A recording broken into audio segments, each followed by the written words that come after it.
Here we are in the welding bay. This is where the microhome starts its life. We manufacture everything from start to finish. We don't buy our trailers from an outside supplier. Everything's made here under the same roof as the rest of the home. So here we've got the suspension. We don't run beam and leaf spring suspension because that technology is over 200 years old and we have moved on. Our suspension actually folds up under the chassis, so there's no underbelly of the chassis. We can actually get it right down close to the ground, about 100 mil off the ground. What that means for you is stability. It's nice and stable. It doesn't move around because it's not up on spider legs.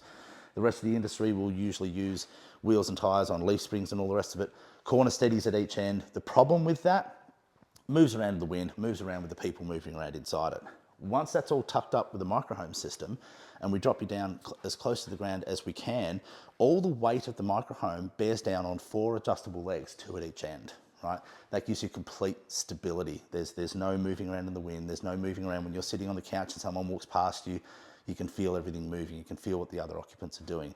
You can't feel any of that in the microhome because it's all engineered to actually be as stable as possible. While we're up this end, we've got our sewage tank here.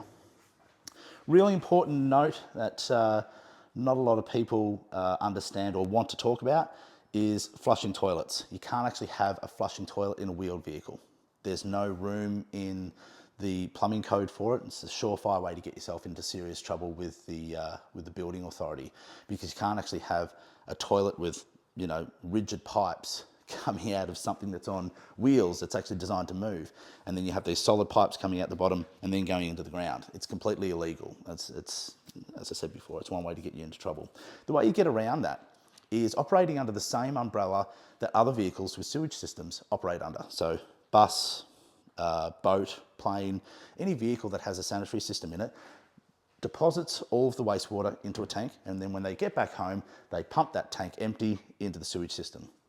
We do the same thing, but we've got a fully automated system, so you don't have to worry about pumping, cleaning, timing, anything, worrying about whether anything's full or empty. It's completely automatic.